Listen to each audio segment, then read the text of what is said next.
Hello everyone, welcome to better minds. मेरा नाम है शुभम और आज की इस वीडियो में हम स्टार्ट करने जा रहे हैं सोल्यूशन चैप्टर का lecture number 2, concentration of solution. जो पिछला वाला लेक्चर था उसमें हमने क्या पढ़ा था, सोल्यूशन के बारे में जो बेसिक बातें थी उनको देखा था कि सोल्यूशन जो टर्मिनोलॉजी यूज़ होने वाली है उनके बारे में देखा था। इस वाले लेक्चर में आज हम क्या देखने वाले हैं, कंसंट्रेशन ऑफ सोल्यूशन। अब कंसंट्रेशन ऑफ सोल्यूशन, लेकिन पहले तो पता होना चाहिए कि होता क्या चीज़ है। तो कंसंट्रेशन ऑफ सोल्यूशन जो होता है उसका मतलब क्या होता है, concentration mean composition of a solution. मतलब कंसंट्रेशन का मतलब होता है कंपोजिशन किसी सोल्यूशन का। अब कंपोजिशन को ऐसे समझो जैसे कई बार होता नहीं कि हमारे पड़ोस में कोई आंटी रहती है तो उन्होंने कोई सब्जी बनाई तो उन्होंने फिर हमारी मम्मी को भी दे दी एक कटोरी में सब्जी। अब उसके बाद क्या होता है, फिर सब लोग सब्जी वो खा रहे होते हैं। फिर उसके बाद होता नहीं कि फिर अगले दिन मम्मी जाती है आंटी के पास, फिर बोलती है कि ये दीदी कि कैसे बनाई थी तुमने ये सब्जी, इनको तो बड़ी पसंद आई ये सब्जी, बता दो जरा मुझे भी। तो अब देखो वहाँ पे मम्मी क्या पूछ रही है, मम्मी वहाँ पे क्या पूछ रही है उन आंटी से, मम्मी पूछ रही है कि देखो सब्जी तो मुझे भी आती है ये वाली बनानी, लेकिन तुमने ऐसा क्या डाला यहाँ पे, तुमने क्या कंपोजिशन डाला। कंपोजिशन का मतलब तुमने कौन सी चीज़ कितनी अमाउंट में ऐसी डाल दी कि इतनी टेस्टी हो रही है ये वाली सब्जी कि सबको पसंद आ गई हमारे घर में। ठीक है, तो ये चीज़ होती है कंपोजिशन। यानी कि कंसंट्रेशन का मतलब क्या हुआ कि सॉल्यूट और सॉल्वेंट है। ठीक है, तो कौन सी चीज़ कितना वहाँ पे सॉल्यूट प्रेजेंट है और कितना वहाँ पर सॉल्वेंट प्रेजेंट है, ये चीज़ को हम क्या बोलते हैं, कंसंट्रेशन कहते हैं। और मेनली सॉल्वेंट के बारे में भी नहीं, हम सिर्फ एक चीज़ के बारे में पकड़ते हैं, क्योंकि देखो हम बात किसकी करने वाले हैं, बाइनरी सॉल्यूशंस की। और जब बाइनरी सॉल्यूशन की बात करेंगे तो अगर मैंने तुमको एक के बारे में बता दिया, मान लो मैंने तुमको सॉल्यूट के बारे में बता दिया कि 20% सॉल्यूट है, तो तुम समझ जाओगे 80% सॉल्यूशन होगा, सॉरी 80% सॉल्वेंट होगा। तो ये चीज़ है, यानी कि हमको यहाँ पे मेनली जो कंसंट्रेशन की बात होती है वो हम किसके टर्म्स में करते हैं, सॉल्यूट के टर्म्स में करते हैं। तो ये चीज़ होती है हमारी कंसंट्रेशन। अब लेकिन कंसंट्रेशन को रिप्रेजेंट करने के तरीके हमारे पास बहुत सारे हैं। ठीक है, अब तरीके बोले तो मतलब जैसे भाई हो सकता है कि तुमने क्या करा, थोड़ा सा शुगर ली और उसको क्या कर दिया, वाटर में डाला। ठीक है, अब बहुत सारे लोग अलग अलग तरीके से इसको बता सकते हैं। कोई कह सकता है कि one spoon in 1 litre water, कोई ऐसे बोल सकता है। कोई हो सकता है कि 1 स्पून ना बोले, कोई बोले कि इतना ग्राम शुगर इन इतने ग्राम वाटर, ऐसे करके बताए। कोई हो सकता है कि परसेंटेज में बता दे कि भाई शुगर इतना परसेंट है, वाटर इतना परसेंट है। तो तरीके देख रहे हो, ये तो मैंने सिर्फ कुछ एग्जाम्पल दिए, ऐसे ही बहुत सारे तरीके होते हैं हमारे पास रिप्रेजेंट करने के। ठीक है, उनमें से भी सिर्फ कुछ हम यहाँ पे पढ़ने वाले हैं, ऐसा भी नहीं कि सारे ही हम यहाँ पे पढ़ लेंगे। कुछ जो हमारे सिलेबस में है उनमें से उनको हम यहाँ पे पढ़ने वाले हैं, जिनके ऊपर क्वेश्चंस बनते हैं वो चीजें हम यहाँ पे देखने वाले हैं। तो अभी देखते हैं कि क्या क्या तरीके हैं हमारे पास कंसंट्रेशन को रिप्रेजेंट करने के। सबसे पहला जो तरीका है वो है मास परसेंटेज। ठीक है, अभी डिटेल में भी हमको देखना है, सिर्फ मैं नाम बता रहा हूँ। वॉल्यूम परसेंटेज पढ़ेंगे सेकंड नंबर पे। थर्ड नंबर पे हम पढ़ेंगे mass by volume percentage. Fourth number आएगा हमारा पार्ट्स पर मिलियन का। फिफ्थ नंबर पे हम पढ़ेंगे मोल फ्रैक्शन। सिक्स नंबर पे हम पढ़ रहे होंगे मोलैरिटी। एंड सेवंथ और लास्ट टाइम पे हम पढ़ रहे होंगे मोलैलिटी। तो ये 7 तरीके की जो कंसंट्रेशन को रिप्रेजेंट करने के तरीके हैं, इनको हम जो है इस पूरी की पूरी वीडियो में 1 बाय 1 डिटेल में विद क्वेश्चन, हर एक टॉपिक के बाद, जैसे एक टॉपिक वो कंसंट्रेशन टर्म पढ़ी उसके बाद उसका जो एक क्वेश्चन है वो भी वहां पे हम करेंगे। सबसे पहली कंसंट्रेशन टर्म जो हमारे पास आती है वो है हमारा मास परसेंटेज। मास परसेंटेज को m बाय m से भी डिनोट किया जाता है और w बाय w यानी कि वेट बाय वेट परसेंटेज, इससे भी डिनोट किया जाता है। अब हम बात करते हैं कि इसके फॉर्मूले की। तो इसका फॉर्मूला जो होता है मास परसेंटेज, अगर किसी भी कंपोनेंट का हम निकाल रहे हैं, किसी भी कंपोनेंट, मैंने क्यों बोला, क्योंकि हो सकता है कि हम जो है वो सॉल्यूट का परसेंटेज, मास परसेंटेज निकाल रहे हो सकता है सॉल्वेंट का मास परसेंटेज निकाल रहे हो, तो दोनों में से किसी भी चीज़ का निकाल सकते हैं। तो जिस भी चीज़ का मास परसेंटेज अगर हम निकालना चाह रहे हैं तो सबसे पहले तो क्या करना है, मास ऑफ द कंपोनेंट, उस कंपोनेंट का, जैसे हमारे पास ये सोल्यूशन रखा है लेकिन सिर्फ उस कंपोनेंट का सोल्यूशन में कितना मास प्रेजेंट है वो आएगा पहले तो न्यूमरेटर में। जनरली हम सॉल्यूट का ही निकालते हैं, तो ये भी कह सकते हो कि सॉल्यूट का जो मास है वो आएगा न्यूमरेटर में। उसके बाद नीचे डिनोमिनेटर में आता है total mass of the solution. पूरे सोल्यूशन का जो मास है टोटल, उसको यहाँ पे डिनोमिनेटर में रखना है। ये बात यहाँ पे ध्यान देने वाली है कि डिनोमिनेटर में सॉल्वेंट का मत सोच लेना। ये मत सोचना कि सॉल्यूट को सॉल्वेंट से कंपेयर किया जा रहा है, नहीं, सॉल्यूट को सोल्यूशन से यहाँ पे कंपेयर किया जा रहा है। और इनटू 100, क्योंकि परसेंटेज में हम इसको निकाल रहे हैं इस वजह से। तो ये होता है हमारे पास मास परसेंटेज का फॉर्मूला। लेकिन ये तो फॉर्मूले की बात की, हाँ भाई ऐसे करके निकालना है। अब इसका फील समझते हैं कि फील क्या होगा इसका। जैसे कि फॉर एग्जांपल किसी ने हमको बोला कि 10% ग्लूकोज इन वाटर, है ना, या फिर ऐसा बोल दिया कि 10% ग्लूकोज सोल्यूशन। ठीक है, क्योंकि सोल्यूशन ऑब्वियसली बात है, वही मैंने बोला था ना स्टार्टिंग में पहले वाले लेक्चर में कि ज़्यादातर वाटर ही हम जो है सॉल्वेंट लेते हैं। तो किसी ने मान लो बोल दिया 10% ग्लूकोज सोल्यूशन, कि 10% ग्लूकोज सोल्यूशन है, तो मतलब मेरे माइंड में क्या इमेज बननी चाहिए उसको सुनने के बाद।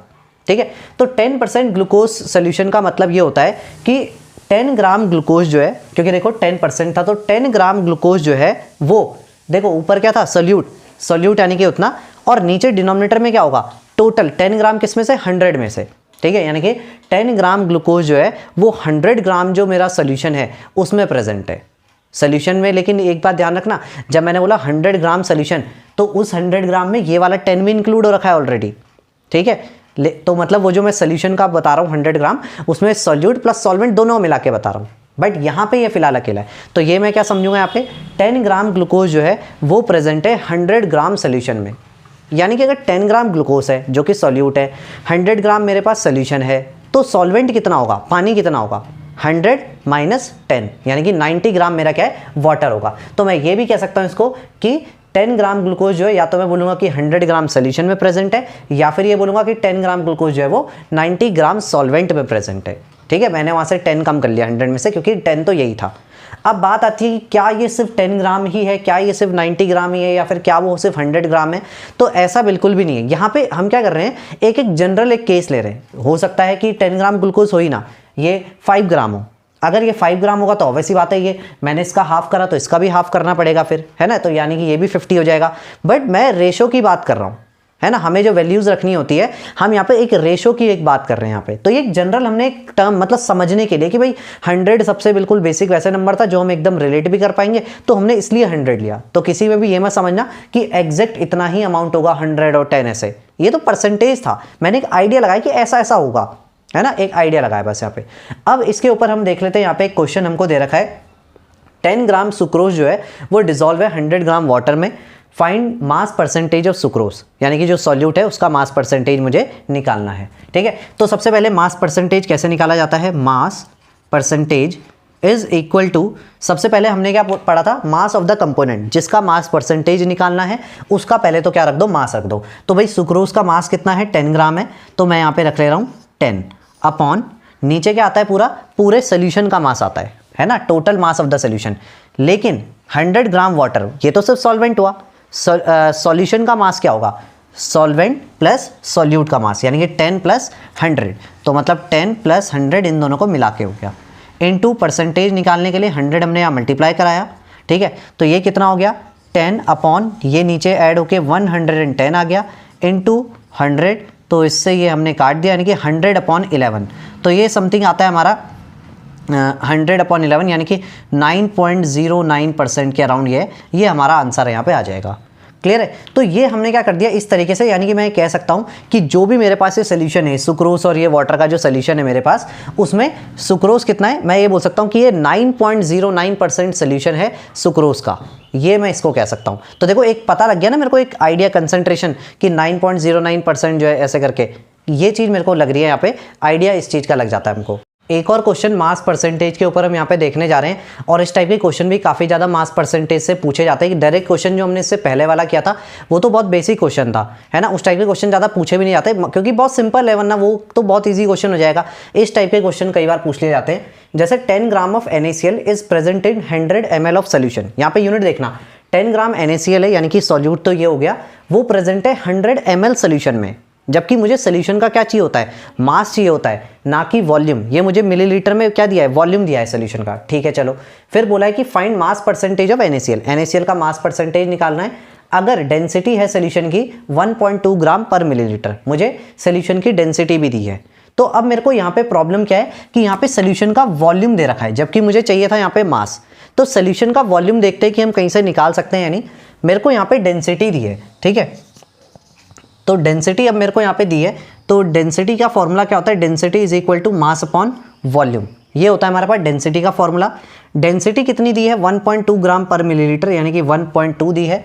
मास यहाँ पे क्या है, हमको निकालना है सोल्यूशन का, और सोल्यूशन का वॉल्यूम कितना है, 100 ml है, तो मैंने 100 यहाँ पे रख दिया, यानी कि यहाँ से m की वैल्यू आ जाएगी, तो m कितना आ जाएगा, 1.2 इंटू 100 120 आ जाएगा, यानी कि मास आ गया 120 ग्राम। तो 120 ग्राम क्या है, मेरा सोल्यूशन का मास आ गया, और यही मुझे चाहिए था, इसी वजह से मैं डायरेक्टली निकाल नहीं पा रहा था। अब निकालते हैं यहाँ पे मास परसेंटेज, इसके बाद मैं यहाँ पे कर रहा हूँ मास परसेंटेज। अब निकालेंगे यहाँ पे मास परसेंटेज कैसे निकलता है, जिस चीज़ का मास परसेंटेज निकालना है उसका मास रखो न्यूमरेटर में, यानी कि NaCl का रखेंगे, मतलब 10 हो गया, अपॉन डिनोमिनेटर में क्या आता है, सोल्यूशन का मास। अभी अभी निकाला था सोल्यूशन का मास 120 ग्राम, तो यहाँ पर 120 रख दिया, और इनटू क्या है यहाँ पे 100% के लिए। तो यहाँ पे हमने इसको इससे डिवाइड कर लिया, ये आ गया 2 5 जा 10, 2 6 जा 12, 50/6, यानी कि ये आ जाएगा तुम्हारा इतना, मतलब परसेंटेज आ गया। और इसको वैसे भी कन्वर्ट कर सकते हो पॉइंट में, तो ये आएगा 8.33%, ये इतना आ जाएगा तुम्हारे यहाँ। सेकंड कंसंट्रेशन टर्म हमारे पास आती है वॉल्यूम परसेंटेज। तो वॉल्यूम बाय वॉल्यूम परसेंटेज क्या होता है, इसको यहाँ पे अभी देखते हैं। तो किसी भी चीज़ का अगर वॉल्यूम परसेंटेज निकालना हो मुझे, किसी भी कंपोनेंट का, अगेन सॉल्यूट और सॉल्वेंट दोनों का ही मैं क्या कर सकता हूँ यहाँ पे वॉल्यूम परसेंटेज जो है उसको निकाल सकता हूँ। कैसे? सबसे पहले जिस भी चीज़ सॉल्यूट या सॉल्वेंट दोनों में से जिसका भी तुमको क्या करना है यहाँ पे वो निकालना है, वॉल्यूम परसेंटेज निकालना है, उसका वॉल्यूम पहले ऊपर रख दो। सोल्यूशन के अंदर उसका कितना वॉल्यूम है उसको रख दो न्यूमरेटर में, फिर डिनोमिनेटर में क्या आ जाएगा, टोटल सोल्यूशन का जो वॉल्यूम होगा वो आ जाएगा, और इनटू 100। बिल्कुल ये मास वाले के जैसा है। मास वाले में ऊपर हम रखते थे जिसका मास परसेंटेज निकालना है, यानी कि सॉल्यूट का मास, नीचे टोटल सोल्यूशन का मास। यहाँ पे हमें क्या करना है, बस मास की जगह सोल्यूशन जो है वॉल्यूम यहाँ पे चेंज हो गया। ठीक है, अब इसका एग्जाम्पल इसको समझते हैं कि क्या इसका फील लेते हैं। देखो कभी भी अगर जैसे बोला गया, फॉर एग्जांपल कभी बोला गया 10% वॉल्यूम बाय वॉल्यूम इथेनॉल, अच्छा ये चीज़ दी रहेगी कि वॉल्यूम बाय वॉल्यूम है या फिर मास बाय मास है या फिर मास बाय वॉल्यूम है। अगला वाला जो थर्ड वाला हम पढ़ने वाले हैं ऐसा भी हो सकता है। तो सबसे पहले 10% ब्रैकेट में लिखा है वॉल्यूम बाय वॉल्यूम, ठीक है, बिल्कुल मास वाले के जैसे, बस वहाँ ग्राम में चल रही थी चीज़ें, यहाँ मिलीलीटर में चलेंगी। ठीक है, लीटर भी ले सकते हैं, लीटर क्यों नहीं ले रहे, इतनी बड़ी जो यूनिट है उसको हम अभी लेंगे नहीं यहाँ पे, इस वजह से मिलीलीटर। तो 10% weight volume by volume ethanol solution in water. अब इन वाटर ना भी लिखा होता तो वो भी अंडरस्टूड था कि हम मानते हैं कि वाटर में ही होगा। ठीक है, तो 10% volume by volume means 10 millilitre. इसका मतलब क्या है कि 10 मिलीलीटर इथेनॉल है, किसमें, टोटल डिनोमिनेटर में क्या आता है सोल्यूशन, 10 मिलीलीटर इथेनॉल है, 100 मिलीलीटर मेरे किसमें, सोल्यूशन के अंदर, है ना। अब एक चीज़ सोचो, अगर 100 मिलीलीटर सोल्यूशन है और उसमें से 10 मिलीलीटर इथेनॉल है जो कि सॉल्यूट है, सोल्यूशन में से मैं इसको माइनस करूंगा सॉल्यूट को, तो क्या आएगा, सॉल्वेंट, यानी कि मेरा सॉल्वेंट जो कि वाटर है वो कितना है, 90 ml मेरा वाटर है। तो ये था हमारा वॉल्यूम परसेंटेज। नेक्स्ट उस पर आते हैं थर्ड वाले, उस पर मास बाय वॉल्यूम परसेंटेज। ये फर्स्ट वाला जो हमने पढ़ा था मास परसेंटेज और सेकंड वाला जो हमने पढ़ा था वॉल्यूम परसेंटेज, उनका कॉम्बिनेशन है।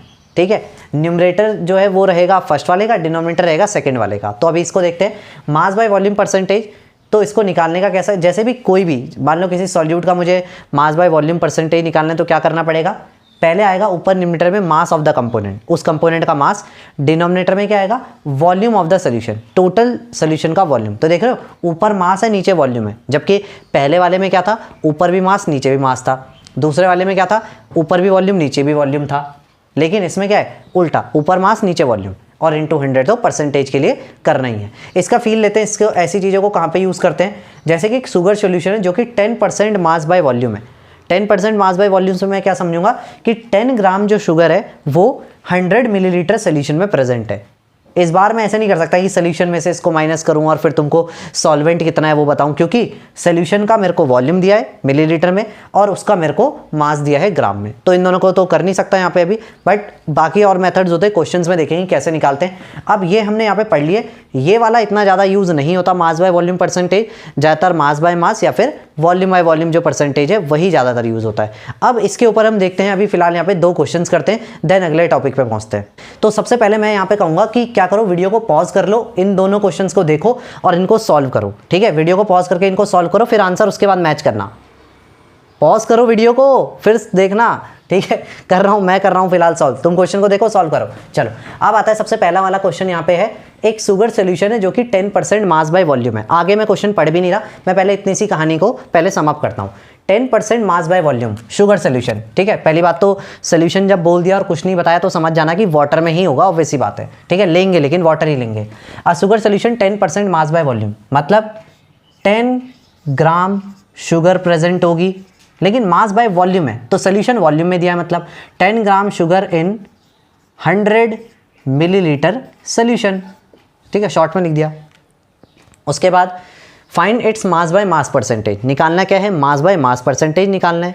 मास बाय मास परसेंटेज के लिए देखो 2 चीज़ें चाहिए होती है, जो जिस कंपोनेंट का मास बाय मास परसेंटेज निकालना है उसका मास चाहिए होता है, ये रहा, वो तो हमें पता ही है, और सोल्यूशन का मास चाहिए होता है। लेकिन यहाँ पे देखो मुझे सोल्यूशन का मास नहीं पता, वॉल्यूम पता है, तो सोल्यूशन का मास निकालना पड़ेगा पहले।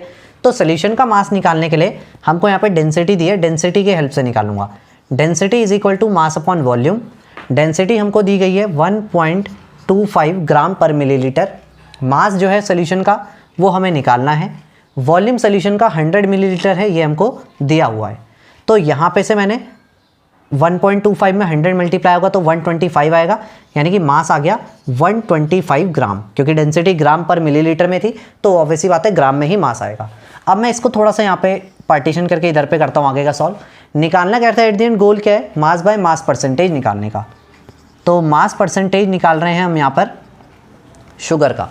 तो सबसे न्यूमरेटर में क्या रखते थे, शुगर का मास रखते हैं। शुगर का मास कितना है अभी 10 ग्राम अपॉन नीचे सोल्यूशन का मास पहले नहीं पता था लेकिन अब निकाल लिया 125 ग्राम।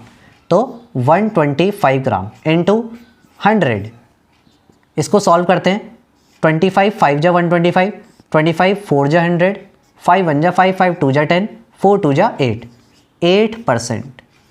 तो यानी कि यहाँ पे क्या है, ये जो सोल्यूशन है अगर मैं इसकी 8% क्या, मास बाय मास परसेंटेज आ गया है। 8% mass by mass sugar solution. तो इसको थोड़ा सा डिटेल में समझाने का तरीका हो गया, बाकी आंसर तो 8% ही है।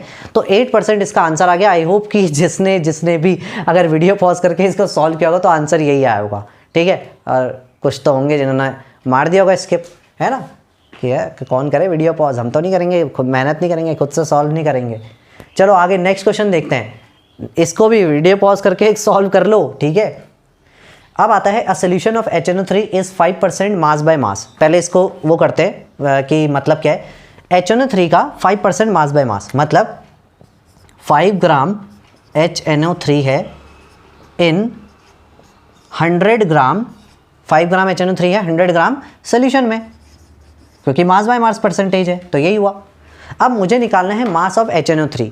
मास ऑफ HNO3 कौन से वाले फॉर्मूले में आता है, मास परसेंटेज के फॉर्मूले में ही आता है। मतलब इसकी अब की बार, क्योंकि देखो मास परसेंटेज दिया है तो अब की बार कुछ और चीज़ मिसिंग है, जो कि है mass of HNO3 in 100 ml of solution. Solution का वॉल्यूम भी दिया है 100 ml है, और डेंसिटी जो है सोल्यूशन की वो भी दी है।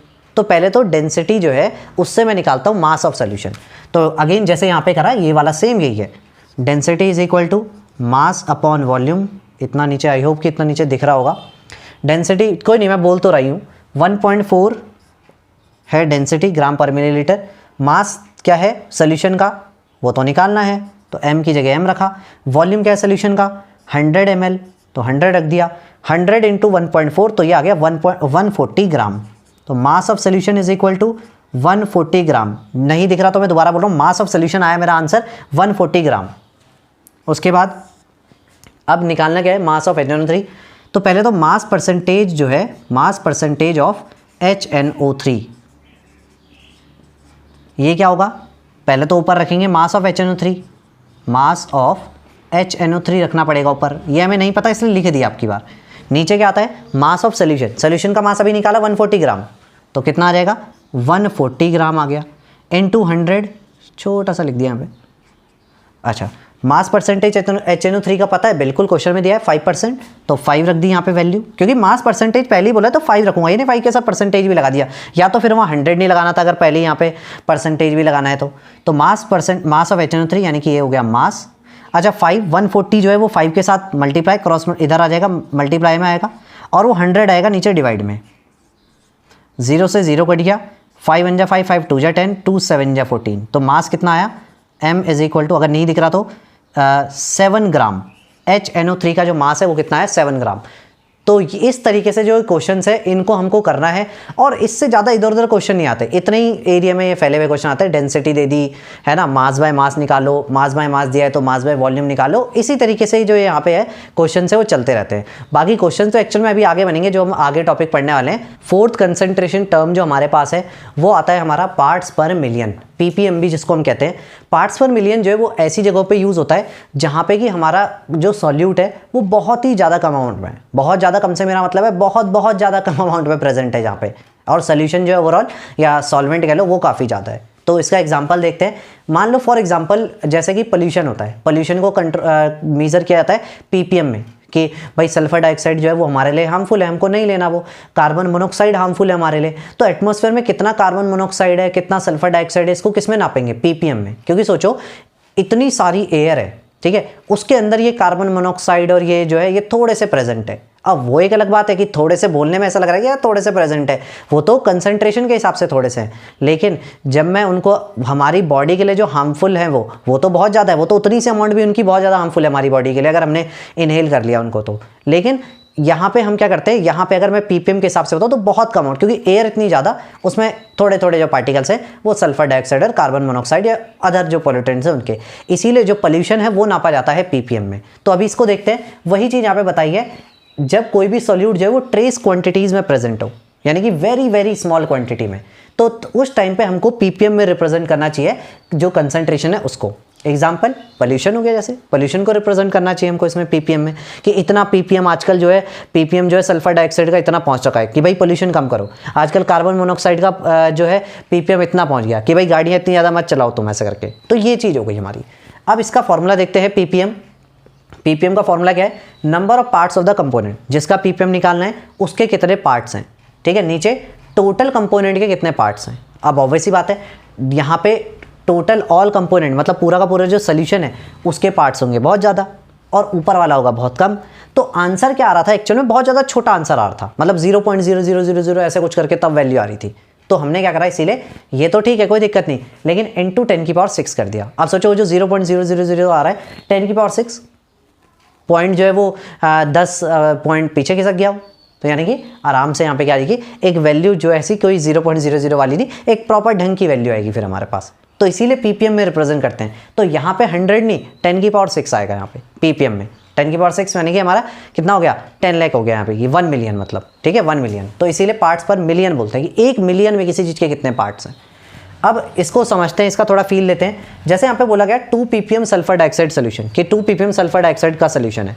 2 ppm सल्फर डाइऑक्साइड का सोल्यूशन का मतलब क्या हुआ कि 2 ग्राम सल्फर डाइऑक्साइड है कितने में, 10⁶ ग्राम सोल्यूशन में। इतने सोल्यूशन में सोचो 2 ग्राम, मतलब ये देख रहे हो, यानी कि मेरा 10 लाख ग्राम में मेरा सिर्फ 2 ग्राम सल्फर डाइऑक्साइड है, कितना कम।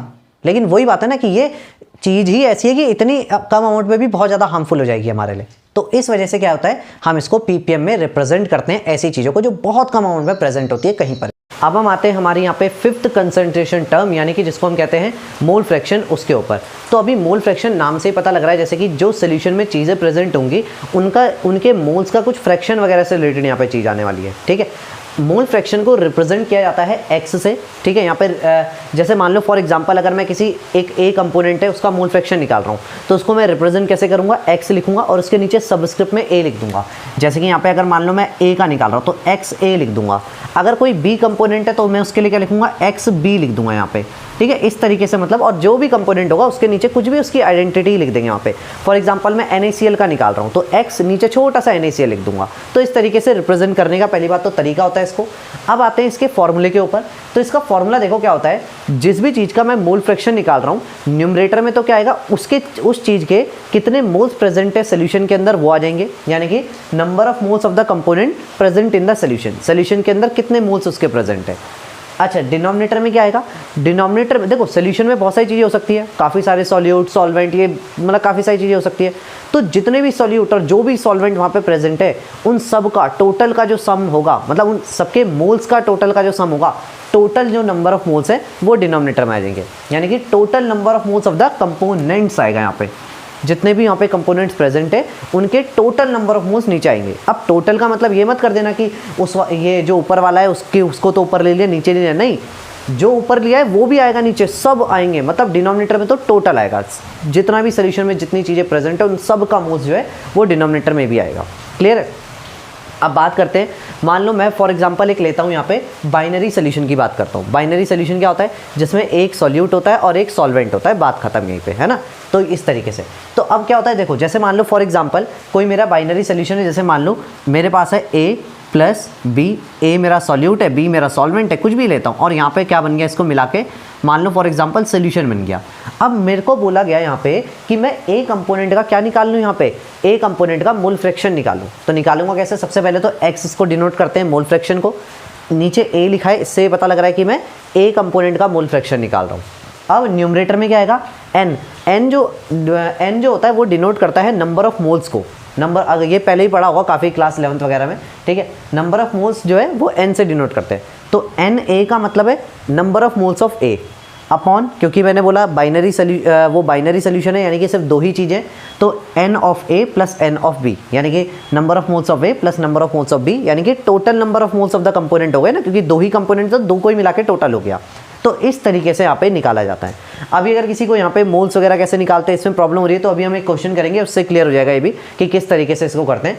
अच्छा, अब एक और चीज़ होती है, sum of mole fraction of all the components is unity. मतलब ऐसा समझो जैसे कि मेरे पास यहाँ पे फॉर एग्जांपल जैसे यहाँ पे 2 कंपोनेंट थे, एक ए था, एक कंपोनेंट बी था हमारे पास।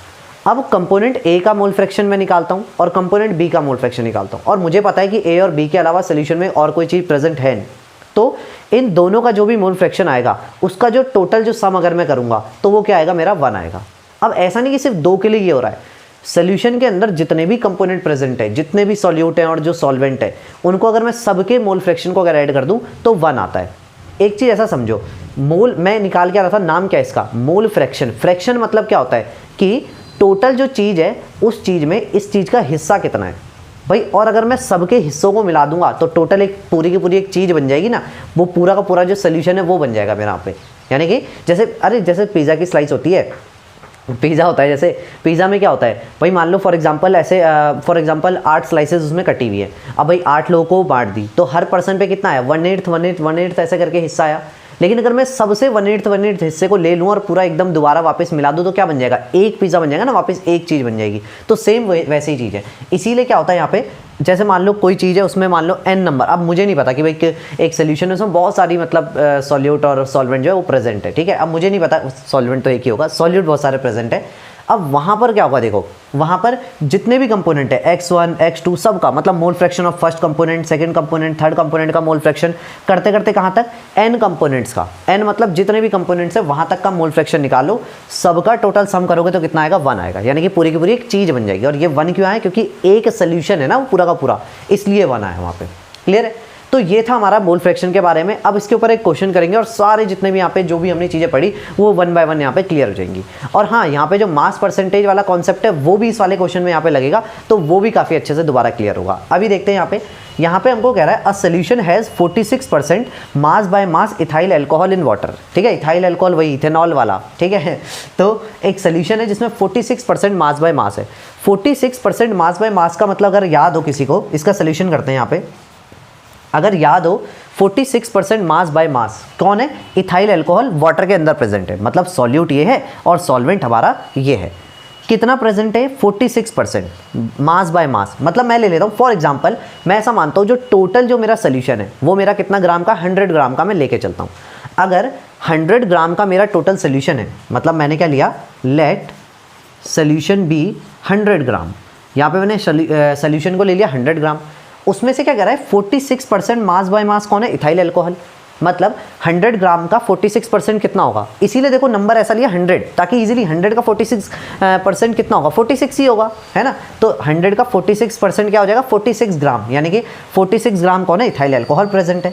तो मैंने, अच्छा एक और चीज़, इथाइल अल्कोहल का फॉर्मूला भी आना चाहिए यहाँ पे, क्योंकि नंबर ऑफ मोल्स बिना उसके नहीं निकल पाएंगे। तो इथाइल अल्कोहल का अगर फॉर्मूला याद हो, इथेनॉल याद है, इथेनॉल का फॉर्मूला C2H5OH, ठीक है। तो C2H5OH जो है ये हमारा कितना प्रेजेंट है, ये हमारा प्रेजेंट है 46 ग्राम। अब देखो भाई, ये मेरा सॉल्यूट हो गया 46 ग्राम, सोल्यूशन 100 ग्राम है, सॉल्वेंट कितना होगा भाई, 2 ही तो चीज़ें हैं यहाँ पे, है ना। 2 चीज़ों को मिला के बना है, जिनमें से एक चीज़ बता रखी है। सोल्यूशन में से ये सॉल्यूट को माइनस करूँगा तो सॉल्वेंट आ जाएगा, यानी कि अगर ये 100 ग्राम 46 ग्राम, तो वाटर कितना प्रेजेंट होगा, तो मेरा जो वाटर है यानी कि H2O वो मेरे पास कितना प्रेजेंट होगा यहाँ पे, 54 ग्राम। ठीक है, 100 - 46 54 ग्राम। ठीक है, इस तरीके से 54 ग्राम यहाँ पे आ गए, यानी कि मुझे सबका पता लग गया कौन सी चीज़ कितनी प्रेजेंट है। अब चलता हूँ मैं यहाँ पे, find mole fraction of ethyl alcohol. Ethyl alcohol का मोल फ्रैक्शन यहाँ पे निकालते हैं। तो सबसे पहले तो मोल फ्रैक्शन को डिनोट किससे बताया था मैंने, एक्स से करते हैं। ठीक है, एक्स किसका निकाल रहा हूँ, इथाइल अल्कोहल का। अब तुम कुछ भी लिख सकते हो, ई यहाँ पे ई लिख लो कि एक्स ई कुछ भी, तो मैं यहाँ पे लिख रहा हूँ एक्स ऑफ C2H5OH, मतलब कि मोल फ्रैक्शन ऑफ इथेनॉल मैं निकाल रहा हूँ, या इथाइल अल्कोहल कह लो, मैं वो निकाल रहा हूँ। कैसे निकलेगा, सबसे पहले क्या करते हैं, number of moles of component, जिस चीज़ का मोल फ्रैक्शन निकाल रहे हो उसको उसके नंबर ऑफ मोल्स रखो। ठीक है, नंबर ऑफ मोल्स क्या होता है, नंबर ऑफ मोल्स होता है given mass upon molar mass. Given mass कितना है, गिवन मास तो है 46 ग्राम, तो गिवन मास, या चलो इसको ऐसे नहीं करते, मैं पहले तुमको पूरा फॉर्मूला लिख के दिखा दूँ। मतलब number of moles of C2H5OH, और नीचे क्या आएगा, नीचे दोनों के मोल्स आएंगे, number of moles of C2H5OH plus number of moles of H2O यानी कि वाटर के मोल्स, ऐसे करके, ठीक है। अब इसको निकालते हैं और अभी आगे number of moles of C2H5OH, यहाँ पे क्या रहेगा, नंबर ऑफ मोल्स कैसे आएंगे, given mass upon molar mass.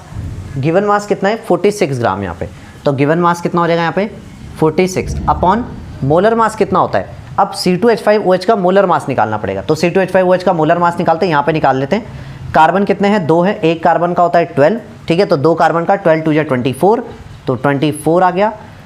एक हाइड्रोजन है यहाँ पे 5, ठीक है, 5 हाइड्रोजन का कितना आ गया, 5 आ गया, एक हाइड्रोजन का क्योंकि 1 होता है। उसके बाद ऑक्सीजन है यहाँ पे, ऑक्सीजन का एक का 16 होता है और एक ही ऑक्सीजन है, फिर एक और हाइड्रोजन है तो 1, तो टोटल इसको ऐड करेंगे तो 5 और 4 9 और 1 10, 16 का 6, कैरी 1 2 1 3 और 4 46। देखो क्या सही नंबर आया, एकदम 46 ही आ गया, ठीक है। तो इसका मोलर मास कितना होता है 46 होता है हमारा। अब अपॉन में टोटल, भाई यहाँ पे नंबर ऑफ मोल्स ऑफ ये तो हमने निकाल चुके हैं। देखो नंबर ऑफ मोल्स ऊपर भी है, number of moles of C2H5OH नीचे भी है। ऊपर मैंने देख लिया 46/46 यानी कि कितना आ रहा है 1 आ रहा है, मतलब 46 से 46 कट जाएगा, तो मैं डायरेक्टली इसको क्यों बार बार 46/46 लिखूँ, 1 ही लिख लेता हूँ डायरेक्ट। अब आएगा number of moles of H2O, water के नंबर ऑफ मोल्स, वाटर के number of moles given mass upon molar mass. Given mass है वाटर का 54 ग्राम, तो मैंने यहाँ पे रख लिया 54 ग्राम अपॉन मोलर मास कितना वाटर का तो याद होना चाहिए 18, ठीक है। कैसे, ये देखो H2O, एक हाइड्रोजन का 1, 2 हाइड्रोजन का 2, तो एक ऑक्सीजन का 16, तो 18, तो इतना आ गया इसका मोलर मास 54/18। अब देखो नंबर कैसा है, 18 से 54 भी कट जाएगा, 18 3 54, तो पहले तो 46 से 46 कटा, तो न्यूमरेटर में कितना आया, एक तो मेरा आया 1, 18 3 54 यानी कि 3 आया, और 1 + 3 होता है 4 यानी कि 1/4, या ये कह सकते हो कि 0.25। तो 0.25 जो है वो यहाँ पे मोल फ्रैक्शन आया मेरा इथाइल अल्कोहल का। तो मतलब मुझे क्या पता लग रहा है, टोटल कितना होता है, कोई भी चीज़ 1 होती है, और ये बाइनरी सोल्यूशन था, 2 ही चीज़ प्रेजेंट थी, जिसमें से कि 1/4 जो है वो तो इथाइल अल्कोहल प्रेजेंट है। तो अगर 1/4 जो है वो इथाइल अल्कोहल प्रेजेंट है, तो 3/4 क्या प्रेजेंट होगा, फिर वाटर प्रेजेंट होगा, मतलब वाटर ज़्यादा है इसका मतलब, यही कह लो 0.25 जो है वो हमारा इथाइल अल्कोहल प्रेजेंट है, तो मेरा 0.75 कौन होगा, वाटर का मोल फ्रैक्शन 0.75 होगा। तो इस तरीके से यहाँ पे मोल फ्रैक्शन निकलता है। अब एक और चीज़, एक क्वेश्चन बहुत ज़्यादा पूछा जाता है, मोल फ्रैक्शन की यूनिट क्या होती है। तो भाई एक चीज़ देखो, मोल फ्रैक्शन की कोई यूनिट हो सकती है क्या, यहाँ पे एक चीज़ देखो, ऊपर क्या है, ऊपर जो भी चीज़ आएगी वो किस में आएगी, मोल्स में आएगी, क्योंकि नंबर ऑफ मोल्स है। नीचे number of moles plus number of moles की यूनिट क्या होती है, नंबर ऑफ मोल्स ही रहेगी, मतलब तो नीचे भी नंबर ऑफ मोल्स। तो मोल फ्रैक्शन क्या है, मोल फ्रैक्शन की कोई यूनिट नहीं होती, तो mole fraction is a unitless quantity. अब हम आते हैं यहाँ पे हमारी 6th कंसंट्रेशन टर्म के ऊपर, जिसको कि हम कहते हैं मोलैरिटी। सबसे पहले ये जानते हैं कि मोलैरिटी जो होती है उसको डिनोट किया जाता है यहाँ पे कैपिटल M से। अब मोलैरिटी होती क्या चीज़ है यहाँ पे, तो number of moles of solute, मतलब कितने मोल्स जो हैं सॉल्यूट के डिजॉल्व हैं 1 लीटर सोल्यूशन के अंदर। यहाँ पे 1 लीटर सॉल्वेंट की बात नहीं हो रही, पूरे सोल्यूशन की, मतलब कि ये जो मैंने बोला ना number of moles of solute, मतलब जब ये 1 लीटर की मैं बात करूंगा तो उसमें सॉल्यूट भी आ रहा होगा, मतलब उस 1 लीटर में सिर्फ सॉल्वेंट नहीं है, तब वो पूरा आ रहा है। लेकिन जब नंबर ऑफ मोल्स की बात कर रहा हूँ तब सिर्फ सॉल्यूट के नंबर ऑफ मोल्स आ रहे हैं। अभी समझते हैं एक फॉर्मूले से। मोलैरिटी का जो फॉर्मूला होता है, मोलैरिटी कैपिटल M से डिनोट करते हैं। मोलैरिटी का फॉर्मूला न्यूमरेटर में number of moles of solute के नंबर ऑफ मोल्स, ठीक है, नीचे वॉल्यूम ऑफ सोल्यूशन, पूरे सोल्यूशन का वॉल्यूम, लेकिन किस में रखना है, लीटर में रखना है। ये बहुत ज़्यादा गलती होती है यहाँ पे, क्योंकि क्वेश्चंस में यहाँ पे मिलीलीटर, सेंटीमीटर क्यूब ऐसे दिया होता है, लेकिन हमें यहाँ पे लिखना किस में होता है, लीटर में रखना होता है। क्लियर है। अब यहाँ पे एक और चीज़, 1 लीटर कह लो या फिर 1 डेसीमीटर क्यूब कह लो, एक ही बात होती है, क्योंकि 1 लीटर में 1 डेसीमीटर क्यूब होते हैं। तो ये बात भी ध्यान देना, अगर डेसीमीटर क्यूब में भी कई बार क्वेश्चन को दिया रहता है तो उस चीज़ पे खास ध्यान रखना कि वो कुछ नहीं है, वो लीटर की ही बात हो रही है, ऑलरेडी लीटर में दिया हुआ है। अब देखते हैं इसका मतलब समझते हैं कि इसका कैसे इसका फील लेते हैं यहाँ पे। तो जैसे कि एग्जांपल है जैसे हमको दिया कैसे रहेगा 0.25 मोल पर लीटर। यूनिट क्या हो जाएगी भाई इसकी, ऊपर से आएगा मोल, नीचे आएगा लीटर में, तो मोल पर लीटर है इसकी यूनिट। तो 0.25 मोल पर लीटर किसी ने मुझे बोला एक सोल्यूशन है, तो मैं इससे क्या समझूं, या फिर 0.25 कैपिटल M भी लिख देते हैं कई बार। तो इससे समझेंगे क्या हम यहाँ पे, इससे ये समझेंगे कि 0.25 मोल जो है NaCl है, मतलब अगर हमको दिया रहेगा कि किस चीज़ का वो सोल्यूशन है, ठीक है, तो 0.25 मोल पर लीटर का मतलब होगा कि 0.25 मोल NaCl जो है वो डिजॉल्व हो रखा है हमारा किसमें, 1 लीटर सोल्यूशन के अंदर। और सोल्यूशन मैंने हर बार बताया, जब भी कुछ बताया ना क्या हो तो समझ लेना कि यहाँ पे वाटर प्रेजेंट है। अब आते हैं हम यहाँ पे एक क्वेश्चन हमको दे रखा है, उसको सॉल्व करते हैं और समझते हैं यहाँ पे कि कैसे ये करके होगा। चलो देखते हैं। Find molarity of 4.9 gram H2SO4। पहले तो इसकी मोलैरिटी फाइंड करनी है। Present in 500 centimetre cube of solution, इतने सोल्यूशन में प्रेजेंट है। तो सबसे पहले फॉर्मूला देखो मोलैरिटी का, number of moles of solute. Solute कौन है? H2SO4। इसके मेरे को क्या चाहिए होंगे? नंबर ऑफ मोल्स चाहिए होंगे। तो पहले मैं सबसे पहले इसको अलग से निकाल लेता हूँ एक बार। तो number of moles of N of H2SO4, number of moles of H2SO4 कैसे आएगा? Given mass upon molar mass. Given mass कितना है? 4.9 ग्राम। तो गिवन मास हो गया मेरा 4.9 ग्राम अपॉन मोलर मास कितना हो गया? H2SO4 का मोलर मास निकालना पड़ेगा। तो यहाँ पे मैं निकाल के देख लेता हूँ इधर पे रफ में, ठीक है। H2SO4 का एक हाइड्रोजन का 1 होता है, तो 2 हाइड्रोजन का 2, प्लस सल्फर का होता है 32, एक ही है, प्लस 16 होता है ऑक्सीजन का, लेकिन 4 ऑक्सीजन है तो 16 4 जा 64 हो गया। तो ये हो गया 4 60 30 96 98 हो गया, यानी कि यहाँ पे आ जाएगा 98, ठीक है। तो ये आ गया मोलर मास इसका। तो अभी निकालते हैं, यहाँ पे पॉइंट हटाया, नीचे 0 लगाया, 49 बन जा 49 2 जा 98 होता है और एक 0 पीछे भी है, तो यानी कि 1/20 आ गया यहाँ पे। ये आ गया number of moles of H2SO4 1/20। अब दूसरा क्या होता है? Volume of solution in litre. Solution का वॉल्यूम लीटर में, लेकिन यहाँ पे दिया है सेंटीमीटर क्यूब में। क्लियर है? तो सेंटीमीटर क्यूब को लीटर में कन्वर्ट करना पड़ेगा। तो यहाँ पे हमारे पास 1 लीटर में 1000 सेंटीमीटर क्यूब होते हैं। तो पहले तो मैंने ये लिख लिया कि इसका मुझे रिलेशन आना चाहिए, कैसे मैं लीटर में पहुंचूंगा। तो 1 सेंटीमीटर क्यूब में कितने लीटर होते होंगे? 1/1000 लीटर होते होंगे। 1/1000 लीटर हो गए 1 सेंटीमीटर क्यूब में। लेकिन मुझे 1 सेंटीमीटर क्यूब का थोड़ी निकालना है, मुझे तो 500 सेंटीमीटर क्यूब को करना है। तो क्या करूंगा? 500 1/1000 इंटू 500, तो यानी कि 500 सेंटीमीटर क्यूब जो है उसमें 1/1000 इंटू 500, तो ये कितना हो गया? 500 2 जा 1000, यानी कि 1/2। तो कितना है यहाँ पे? 1/2 लीटर यहाँ पे मेरा है। तो वॉल्यूम मेरा कितना है? 1/2 लीटर। तो वॉल्यूम ऑफ सोल्यूशन मेरा कितना हो गया? 1/2 लीटर। अब लगाता हूँ मोलैरिटी का फॉर्मूला। तो मोलैरिटी का फॉर्मूला क्या होता है? Number of moles of solute. कितने निकाले? 1/20। तो 1/20 ये निकाला। इसके अपॉन में volume of solution in litre, तो लीटर में निकाल चुका हूँ वॉल्यूम को 1/2। तो 1/2, तो 1/20 ये हो जाएगा हमारा, ऊपर जाएगा 2/1, 2 1 जा 2, 2 10 जा 20, 1/10 मोल पर लीटर। तो यहाँ पे हमारा आंसर क्या हो गया? 1/10 मोल पर लीटर, या फिर 1/10 ऐसे भी लिख सकते हो, 1/10 और आगे कैपिटल M बना लिया, और इसको पॉइंट में भी कर सकते हो, तो पता ही है 0.1 मोलैरिटी, यानी कि ये किसके इक्वल हो गया? 0.1 मोलैरिटी, इतना। तो यहाँ पे हमारा आंसर आ गया हमारा यहाँ पे 0.1 मोलैरिटी। तो इस तरीके से यहाँ पे जो क्वेश्चन है उनको कर सकते हैं। अभी आगे और भी क्वेश्चन देखते हैं। नेक्स्ट जो क्वेश्चन है मोलैरिटी का, उसको हम यहाँ पे अभी देखते हैं। तो ये क्वेश्चन यहाँ पे क्या कह रहा है कि find molarity of 10% mass by mass aqueous solution of H2SO4, यानी कि मोलैरिटी निकालनी है H2SO4 की। और वहाँ पे देखो मोलैरिटी निकालनी है, मतलब एक कंसंट्रेशन निकालनी है, और एक कंसंट्रेशन टर्म जो हमने सबसे पहले पढ़ी थी मास बाय मास, वो भी तो कंसंट्रेशन टर्म थी। तो वो वाली कंसंट्रेशन टर्म हमको दे रखी है कि 10% मास बाय मास है। और एक और चीज़ हमको दी हुई है, if density of solution is 1.1 ग्राम पर मिलीलीटर। तो इतना जो डेंसिटी है वो हमको यहाँ पे दे रखी है। तो सबसे पहले यहाँ पे इसको देखते हैं। जब भी हम यहाँ पे मोलैरिटी निकालते हैं तो उसमें हमें क्या चाहिए होता है? Number of moles of solute, solute के नंबर ऑफ मोल्स। लेकिन यहाँ पे कुछ भी सॉल्यूट के नंबर ऑफ मोल्स तो दिए हुए दिख नहीं रहे यहाँ पे। सबसे पहले इसको हम क्या करते हैं, थोड़ा एक्सप्लेन करते हैं। जैसे यहाँ पे बोला 10% aqueous solution of H2SO4, 10%। For example मैं मानता हूँ लेट सोल्यूशन भी, जो सोल्यूशन है उसको मैंने मान लिया कि वो 100 ग्राम का है। अगर सोल्यूशन 100 ग्राम का है तो क्या बोला? 10% क्या है वहाँ पे? H2SO4 है। 100 का 10% क्या होता है? 10 ग्राम, यानी कि वहाँ पे H2SO4 की अमाउंट कितनी है? 10 ग्राम है यहाँ पे। तो ये हमने यहाँ पे 10 ग्राम लिख दिया। अच्छा, अब अगर जो बचा हुआ जो वाटर होगा, क्योंकि एक्वस सोल्यूशन है तो बाकी बचा हुआ वाटर है, वाटर कितना ग्राम होगा यहाँ पे? H2O वो मेरा कितना ग्राम होगा यहाँ पे? 90 ग्राम। वैसे उसकी अभी रिक्वायरमेंट है नहीं ऐसा कुछ, बट ठीक है, ठीक है। तो H2O मेरा कितना हो गया? बचा हुआ 90 ग्राम का। तो मतलब 90 + 10 100 एकदम सही बन रहा है। अब आते हैं यहाँ पे डेंसिटी के फॉर्मूले पे। तो डेंसिटी हमारी कितनी है? डेंसिटी हमारे पास, डेंसिटी का फॉर्मूला होता है मास अपॉन वॉल्यूम। डेंसिटी दी है 1.1। अब इसकी यूनिट ध्यान रखना, ग्राम पर मिलीलीटर, ठीक है। मास मेरे को यहाँ पे जो वॉल्यूम चाहिए किसका चाहिए? वॉल्यूम मेरे को चाहिए यहाँ पे सोल्यूशन का, तो मास भी किसका रखूंगा? सोल्यूशन का रखूंगा। और डेंसिटी भी सोल्यूशन की दी है क्योंकि, तो मास रखूंगा पहले मैं यहाँ पे सोल्यूशन का। सोल्यूशन का मास मैंने कितना लिया यहाँ पे? 100 ग्राम। तो यहाँ 100 ले लिया, और वॉल्यूम का मैंने V यहाँ पे नीचे लिख लिया।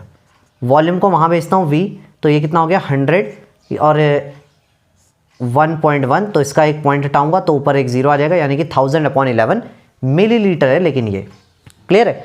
मिलीलीटर को लीटर में चेंज करने के लिए इसको 1000 से डिवाइड कराऊंगा, तो जब 1000 से डिवाइड कराऊंगा तो ये वाला 1000 यहाँ पे कट जाएगा और हमारा क्या बच जाएगा, volume is equal to 1/11 litre. ये आ गया मेरे पास वॉल्यूम।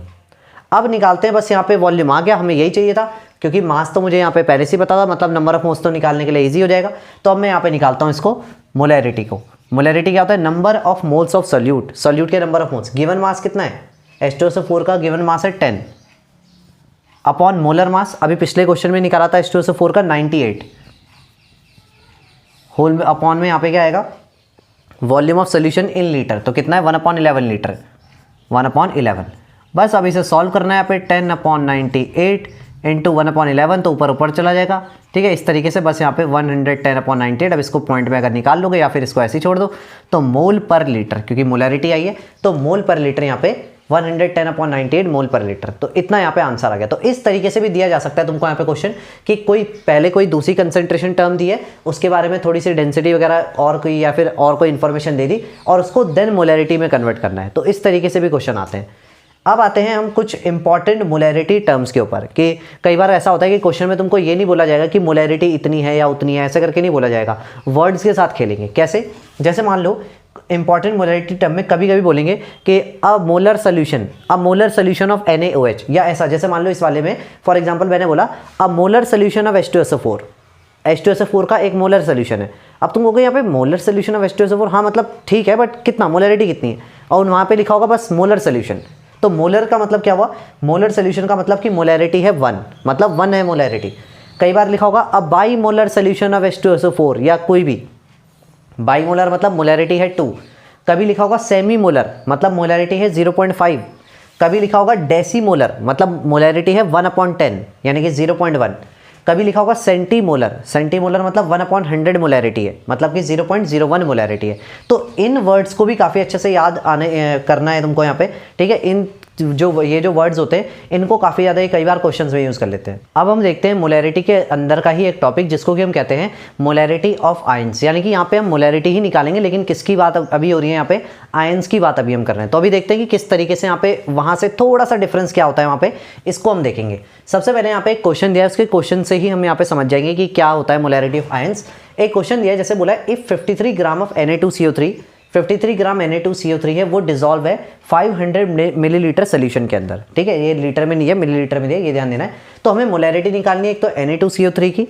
अब ऑब्वियसली बात है Na2CO3 का एक आयनिक कंपाउंड है, तो वहाँ पे जब सोल्यूशन उसका बना हुआ होगा तो Na2CO3 के वहाँ पे पार्टिकल्स होंगे, वहाँ पे क्या होगा, सोडियम Na पॉजिटिव के पार्टिकल्स अलग होंगे और CO3 2 नेगेटिव के पार्टिकल्स अलग होंगे, आयंस की फॉर्म में होंगे।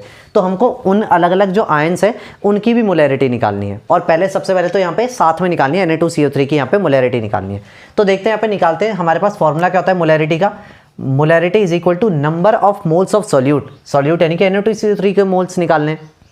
गिवन मास कितना है 53 given mass upon molar mass, molar mass निकालना पड़ेगा Na2CO3 का। तो Na2CO3 का मोलर मास सोडियम का होता है 23 2 जा 46 प्लस कार्बन का होता है 12 प्लस ऑक्सीजन का 16, तो 16 3 जा 48 तो 48 और 12 ये तो गया 60 40 106, यानी कि यहाँ पे आएगा 106 given mass upon molar mass upon volume of solution in litre, वहाँ पे लेकिन मिली लीटर में दिया है, तो 500 डिवाइडेड बाई 1000, क्योंकि इसको लीटर में भी कन्वर्ट करना है मुझे।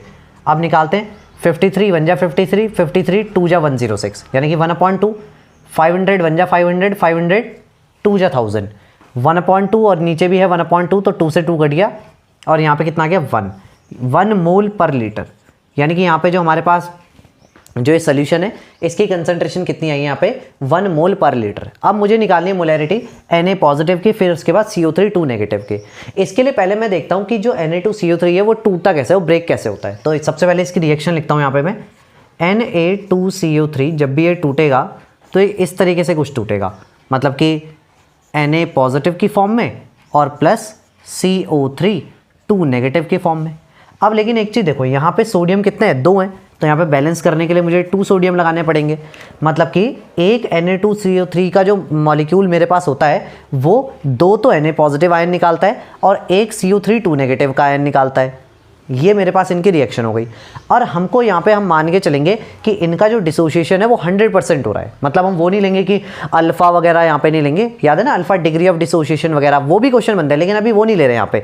यहाँ पे मैं मान के चल रहा हूँ कि ये पूरा का पूरा टूट गया इसके अंदर, ठीक है। उसमें फिर केस अलग होता है, क्योंकि अब देखते हैं। तो अभी निकालते हैं इसका। अब एक चीज़ देखो, अगर 1 मोल Na2CO3 जब इसकी मोलैरिटी है 1 मोल पर लीटर, तो Na पॉजिटिव कितने निकल रहे हैं? Na पॉजिटिव उसके डबल निकल रहे हैं। मतलब ये जो फॉर्मूला रहेगा पूरा का पूरा ये रहेगा, बस नंबर ऑफ मोल्स क्या हो गए इसके डबल हो जाएंगे, यानी कि 2 हो गए। यानी तो फिर मोलैरिटी कितनी है? 1 मोल पर लीटर, तो इसकी मोलैरिटी भी कितनी हो जाएगी? डबल हो जाएगी ना, क्योंकि नंबर ऑफ मोल्स न्यूमरेटर में आता है और वो डबल हो गया, तो मतलब पूरा मोलैरिटी भी डबल हो गई। तो मतलब कि मोलैरिटी जो है यहाँ पे Na पॉजिटिव आयंस की वो कितनी हो जाएगी मेरी? 2 मोल पर लीटर, डबल हो गई। थर्ड वाला CO3 2 नेगेटिव, एक मॉलिक्यूल जो है Na2CO3 का वो एक ही निकालता है CO3 2 नेगेटिव, यानी कि सेम, मतलब कोई फर्क नहीं आएगा। तो मतलब कि यहाँ पे मोलैरिटी ऑफ CO3 2 नेगेटिव वो कितना हो जाएगा? 1 मोल पर लीटर ही रहेगी। तो इस तरीके से यहाँ पे क्या होता है हमारा आयंस की हम मोलैरिटी निकाल सकते हैं। अब इसमें इतने ज़्यादा ऐसे क्वेश्चन बनते नहीं है कि जिसमें कि मतलब हमारा जो अल्फा डिग्री ऑफ डिसोसिएशन वगैरह वो भी है ना, लेकिन थोड़ा बहुत अगर और ज़्यादा मतलब थोड़ा हाई लेवल पे प्रैक्टिस करनी है तो उस टाइप के क्वेश्चंस को भी कर सकते हो। लेकिन ये तो फिर भी मतलब ये काफ़ी इनफ है। मैक्सिमम टाइम क्या रहता है यहाँ पे 100% डिसोसिएशन जो वाला हमारा ये कॉन्सेप्ट है वो यहाँ पे ज़्यादातर दिया रहता है। अब एक और मोलैरिटी के अंदर एक और चीज़ हम सीखते हैं, मोलैरिटी ऑन डाइल्यूशन। मतलब डाइल्यूशन ऐसा समझो, जब हम किसी चीज़ को फॉर एग्जांपल मान लो कोई मेरे पास एक सोल्यूशन प्रेजेंट है, जैसे ये मेरे पास एक सोल्यूशन प्रेजेंट है, ठीक है, इसमें थोड़ा सोल्यूट होगा, थोड़ा सॉल्वेंट हो गया, पूरा मिला के एक सोल्यूशन बना हुआ है। ये जो सोल्यूशन है इसमें अगर मैं बात करूँ इसकी मोलैरिटी की, तो इसकी मोलैरिटी है M1। इसके वॉल्यूम की बात करूँ तो ये इतना भरा हुआ है, तो इसकी वॉल्यूम है V1, और number of moles of solute मैंने ले लिया यहाँ पे N। क्लियर है? अब मैंने क्या करा, इसमें से थोड़ा सा पानी डाल दिया। पानी डालने का मतलब क्या हुआ? यानी कि सॉल्वेंट डाल दिया, मतलब कि मैंने क्या कर दिया, इसको डाइल्यूट कर दिया। भाई अभी वही चीज़ है, मान लो ये अगर चीनी पानी शुगर का सोल्यूशन है, अभी चीनी इतनी यहाँ पे चीनी, या वो देखा होगा जैसे जब हम कोई खाना वगैरह बना रहे होते हैं, नमक तेज हो जाता है तो क्या करते हैं, अरे नमक तेज हो गया, जब सब्जी बनी रही है हमें तभी पता लग गया अगर नमक तेज है, तो अब क्या करते हैं इसमें थोड़ा सा पानी डाल देते हैं, कहते हैं ना अब नमक कम हो जाएगा। नमक थोड़ी कम होगा, नमक तो उतना ही रहेगा, लेकिन वहाँ पे कम क्या हो जाएगा, जो हमको नमकीन लग रहा था टेस्ट वो कम हो जाएगा। क्यों हुआ वो? क्योंकि हमने पानी डाल दिया उस सब्जी में, या जो भी दाल थी या कुछ भी, ठीक है, उसके अंदर पानी डाल दिया, तो वो क्या हो गया, डाइल्यूट हो गया। अभी इस वजह से ऐसा होता है। तो यहाँ पे वही चीज़, हमने पानी डाला तो ये डाइल्यूट होगा। देखो सोल्यूशन का वॉल्यूम पहले कम था, अभी वॉल्यूम बढ़ गया। लेकिन एक बात ध्यान रखना, यहाँ पे अब देखो जब मैं पानी डाल रहा हूँ, वो जो सब्जी है अपनी दाल में जिसमें नमक ज़्यादा हो गया, जब मैं पानी डाल रहा हूँ तो क्या नमक तो उतना का उतना ही रहा, पानी बढ़ा ना एक्स्ट्रा। तो सेम चीज़ यहाँ पे, यानी कि सोल्यूट तो उतने का उतना ही रहेगा, इसीलिए मैंने number of moles of solute को N लिया है। लेकिन मोलैरिटी चेंज हो जाएगी और वॉल्यूम चेंज हो जाएगा, लेकिन number of moles of solute अभी भी उतने, उन पर कोई फ़र्क नहीं पड़ा। अब देखो इसको क्या करते हैं, पहले मैं इसकी मोलैरिटी का फॉर्मूला लिखता हूँ और इसकी मोलैरिटी का फॉर्मूला लिखता हूँ। यानी कि मोलैरिटी ऑफ M1 जो है, M1 का फॉर्मूला क्या होगा, M1 is equal to number of moles of solute N upon V1। उसके बाद molarity of second N upon V2। अब यहाँ से मैं N कॉमन है, N इसके पास भी है, N उसके पास भी है, N की वैल्यू निकालता हूँ, तो N की वैल्यू क्या आएगी, V1 जो है वो M1 के साथ मल्टीप्लाई हो जाएगा, मतलब N is equal to M1 V1, और उधर से आएगा N is equal to M2 V2। यानी कि N की वैल्यू ये भी है, N की वैल्यू ये भी है, इसका मतलब ये दोनों इक्वल होंगे। तो हमने क्या करा, यहाँ से हमें पता लगा कि M1 V1 is equal to M2 V2। अब ये कहाँ पर यूज़ होता है, ये कई बार ऐसे क्वेश्चन आते हैं कि एक सोल्यूशन था, उसको हमने डाइल्यूट करा, वो पहले सोल्यूशन की मोलैरिटी इतनी थी, पहले वॉल्यूम इतना था, अब वॉल्यूम जो है वो बढ़ा के इतना हो चुका है, तो बताओ नई मोलैरिटी कितनी होगी। तो ऐसी जगह पे तुम्हें ये पता है, ये पता है, V2 पता है, M2 निकाल लोगे। तो यहाँ पे 4 यहाँ पे हमको टोटल वेरिएबल दिए, इनमें से किसी भी 3 की वैल्यू तुमको दी रहेगी, या फिर किसी भी तरीके से तुम निकाल ही लोगे एट द एंड, और जो चौथा वेरिएबल है उसकी वैल्यू हमको यहाँ पे फाइंड करनी होगी। तो अब नोट कर लो इस पूरे के पूरे को। डाइल्यूशन का एक क्वेश्चन यहाँ पे देखते हैं जो कि हमको दिया गया है। यहाँ पे 0.2 मोलैरिटी सोल्यूशन है और 100 ml है, वो वॉल्यूम ऑफ सोल्यूशन 100 ml है। HNO3 का सोल्यूशन है जिसको कि डाइल्यूट किया गया है 100 ml वाटर के साथ, मतलब उसमें 100 ml वाटर बाद में डाल दिया गया है। तो बोला है फाइंड न्यू मोलैरिटी। अब अभी याद होगा हमने पूरा का पूरा फॉर्मूला बनाया था एक, जो कि हमारा क्या था, M1 V1 is equal to M2 V2, ये हमारे पास फॉर्मूला था। यानी कि मोलैरिटी ऑफ सोल्यूशन फर्स्ट, तो सोल्यूशन फर्स्ट की मोलैरिटी है 0.2, तो ये हमने वैल्यू रखी। वॉल्यूम क्या था, 100 ml सोल्यूशन था, यानी कि 100 ml है यहाँ पे। अब ऑब्वियसली बात है मोलैरिटी जब आई होगी तो लीटर में वो रहा होगा, तो 100 ml को लीटर में कर लूँगा, या फिर ऐसा कोई ज़रूरत भी नहीं है, क्योंकि यहाँ पे भी मैं मिलीलीटर में अगर रखूँगा तो वो मिलीलीटर से मिलीलीटर कट भी जाएगा, तो ऐसा कोई दिक्कत भी नहीं है। तो मैं यहाँ पे 100 में भी रख सकता हूँ। समझ आया ना मैंने क्या बोला, यहाँ पे वॉल्यूम को मिलीलीटर में रख रहा हूँ, यहाँ भी वॉल्यूम को मिलीलीटर में रख लूँगा, तो मिलीलीटर से मिलीलीटर कट गया, तो लीटर वाली कोई दिक्कत भी नहीं है ऐसे। तो 100 मोलैरिटी सेकंड तो हमें निकालनी है into volume of second. Second का वॉल्यूम कितना है, देखो पहले तो 100 ml सोल्यूशन पहले से ही था, उसमें मैंने 100 ml क्या कर दिया, वाटर और डाल दिया। टोटल सोल्यूशन का वॉल्यूम क्या हो गया, अब यहाँ पे 200 ml हो गया, तो यहाँ पे कितना हो जाएगा 200 ml। अब देखो ml से ml कट जाएगा ना, इसका इसलिए बोल रहा था, ठीक है। तो 100 2 जा 200 2 0.1 यानी कि मोलैरिटी ऑफ सेकंड कितनी आई 0.1 मोल पर लीटर। तो मोलैरिटी डाइल्यूशन के बाद कम हो गई देखो, और ऑब्वियसली बात है कम होगी भी, क्योंकि भाई पहले मोलैरिटी ज़्यादा है, अब मैं उसमें डाइल्यूट कर रहा हूँ तो मोलैरिटी कम हो जाएगी जो मेरे सॉल्यूट है उसकी, ठीक है। तो molarity of second is equal to, मतलब सॉल्यूशन की molarity of second is equal to 0.1 mole per litre, ऐसे होगा। अब एक और टॉपिक मोलैरिटी का हम यहाँ पे देखते हैं, molarity of mixtures for same solute. Mixtures की मोलैरिटी मतलब कि एक मेरे पास यहाँ पे एक सोल्यूशन रखा है, एक दूसरा सोल्यूशन रखा है, ये दोनों सोल्यूशन है तो सेम, लेकिन दोनों की मोलैरिटी अलग अलग है। मतलब उनमें सॉल्यूट जो डला हुआ है वो तो सेम है, सॉल्यूट और सॉल्वेंट जो डले हैं वो तो सेम है, लेकिन अमाउंट अलग अलग है। एक की मोलैरिटी अलग है, एक की मोलैरिटी अलग है। तब कैसे करते हैं, और हमने दोनों को मिला दिया, उसके बाद जो सोल्यूशन बना नया वाला उसकी क्या मोलैरिटी होगी। जैसे कि एक ये मेरा सोल्यूशन था, इसकी मोलैरिटी अपनी अलग है, इसकी मोलैरिटी अपनी अलग है, दोनों को मिलाया और ये बड़े बर्तन में हमने यहाँ पे डाल दिया। जो ये वाला है इसमें number of moles of solute N1 है, मोलैरिटी इसकी M1 थी, वॉल्यूम जो है V1 था। अब की बार N1 N2 इसलिए ले रहे क्योंकि इसमें number of moles of solute अलग होंगे, इसमें number of moles of solute अलग होंगे। तो N2 M2 V2 इसका ले लिया। अब मैं अगर N1 की वैल्यू निकालूँ यहाँ पे, तो N1 की वैल्यू कितनी आएगी मेरी M1 इंटू V1, ठीक है। N2 की वैल्यू M2 इंटू V2 ये आ जाएगी। अब चलते हैं यहाँ पे, अब ये जो सोल्यूशन है, इस सोल्यूशन में क्या हुआ देखो, यहाँ से सॉल्यूट भी आया होगा यहाँ से, और यहाँ से भी सॉल्यूट आया होगा, यहाँ से आया होगा N1 सॉल्यूट और यहाँ से आया होगा N2 सॉल्यूट। जब दोनों मिल गए तो अभी टोटल सॉल्यूट कितना है, total solute is equal to N1 plus N2, total solute इतना है अभी इस वाले सोल्यूशन में। वॉल्यूम इसका वॉल्यूम प्लस इसका वॉल्यूम, तो टोटल वॉल्यूम कितना रहेगा इसका, इन दोनों के अलावा कहीं से कुछ थोड़ी आए, तो total volume is equal to V1 plus V2। अब हमको निकालनी है इस मिक्सचर की मोलैरिटी, तो मोलैरिटी ऑफ मिक्सचर कितना हो जाएगा ना भाई, किसी भी चीज़ की मोलैरिटी। अब ऐसा मत सोचो कि मिक्सचर की मोलैरिटी क्या होगी, ऐसा सोचो मोलैरिटी क्या होती है, number of moles of solute, इसमें कितने मोल्स ऑफ सोल्यूट है N1 प्लस N2, तो N1 प्लस N2 लिख दिया। इसमें अपॉन वॉल्यूम ऑफ सोल्यूशन, इसका टोटल वॉल्यूम कितना है सोल्यूशन का V1 प्लस V2, तो V1 प्लस V2 रख दिया। अब N1 N2 मान लो हमको number of moles of solute कई बार देता नहीं है, ज़्यादातर देता नहीं है, हमको पता होता है इसे मोलैरिटी ऑफ वॉल्यूम सोल्यूशन का। तो N1 की वैल्यू M1 इंटू V1, तो मैंने वहाँ वो रख दी। N2 की वैल्यू M2 इंटू V2, तो मैंने वहाँ पे वो रख दी, और नीचे V1 प्लस V2 है। तो इस तरीके से हम जो मिक्सचर है उसकी मोलैरिटी को भी निकाल सकते हैं, यहाँ पे जो हमारा फॉर्मूला दिया गया है उससे। अब आते हैं हम 7th और हमारी लास्ट कंसंट्रेशन टर्म, जिसको कि हम कहते हैं मोलैरिटी। अब ये मोलैरिटी से इसका प्रोनाउंसिएशन जो है वो एकदम ऐसा सेम टू सेम ऐसा टाइप का लगता है, बट वो था मोलैरिटी, R आता है उसमें, यहाँ पे होता है मोलैरिटी, यहाँ पे L आता है यहाँ पे। तो ये हो गया हमारा मोलैरिटी, जिसको कि स्मॉल m से डिनोट करते हैं, मोलैरिटी को कैपिटल M से डिनोट करते थे। तो मोलैरिटी खुद मैं ही खुद कंफ्यूज हो गया ठीक है। मोलैरिटी क्या होता है, number of moles of solute present in 1 kilogram of solvent, यानी कि कितने मोल्स सोल्यूट प्रेजेंट है लेकिन 1 kg सॉल्वेंट में। तो देखो न्यूमरेटर तो इसका सेम ही रहेगा, लेकिन 1 किलोग्राम सॉल्वेंट, वहाँ पे क्या था 1 लीटर सोल्यूशन। पहली बात तो यहाँ पे मास लिया जा रहा है वॉल्यूम के बदले, दूसरी चीज़ यहाँ पे जो भी चीज़ ली जा रही है सॉल्वेंट की ली जा रही है। वहाँ पे मोलैरिटी में क्या होता था, सोल्यूशन की ली जाती थी, वॉल्यूम ऑफ सोल्यूशन आता था, क्योंकि वहाँ पे फॉर्मूला देख लेते हैं। मोलैरिटी जो होता है number of moles of solute upon mass of solvent in KG, वहाँ पे क्या होता था volume of solution in litre. तो ये फर्क है यहाँ पे मोलैरिटी में और मोलैरिटी में। अब इसका फील समझते हैं थोड़ा सा। जैसे कभी हमको बोला जाए कि 1 मोल पर केजी, क्योंकि इसकी यूनिट क्या होगी, ऊपर मोल नीचे केजी, तो मोल पर केजी, तो 1 मोल पर केजी या फिर 1 मोलैरिटी, ऐसा भी लिख सकते हैं 1 स्मॉल m, मतलब 1 मोलैरिटी। तो अगर इस तरीके से लिखा जाए सोल्यूशन ऑफ NaOH, अगर ऐसा बोला जाए तो हमको क्या समझना है उससे, ठीक है। उसका मतलब क्या हो रहेगा मेरा कि 1 मोल NaOH जो है वो डिसॉल्व है किसमें, 1 kg सॉल्वेंट में। सॉल्वेंट यानी कि जनरली वाटर ही होता है, तो वाटर में प्रेजेंट है। अब बात आती है कुछ इससे रिलेटेड, ये तो हो गया हमारा टॉपिक, इसके ऊपर क्वेश्चंस वगैरह भी करने हैं अभी तुमको, ठीक है। इसके ऊपर 1-2 क्वेश्चंस कर लेना जो थोड़ा ठीक ठाक हो। उसके बाद अब देखते हैं यहाँ पे एक नोट है, देखो मास परसेंटेज हो गया, ppm हो गया, मोल फ्रैक्शन हो गया, मोलैरिटी हो गया, ये सब के सब क्या होते हैं, इंडिपेंडेंट होते हैं टेम्परेचर के। मतलब इनका टेम्परेचर अगर तुमने चेंज करा तो इन पर कुछ खास फर्क पड़ेगा नहीं, लेकिन अगर वॉल्यूम परसेंटेज, मोलैरिटी, अगर तुमने टेम्परेचर चेंज करा तो वॉल्यूम परसेंटेज, मोलैरिटी, ये जो चीज़ें होती है इनमें फ़र्क पड़ता है। लेकिन अब बात करते हैं ऐसा होता क्यों है, क्योंकि देखो इनमें जितने भी है मास, इन सब में क्या आता है, मास आता है। इन सब के सब में क्या आता है, मास आता है।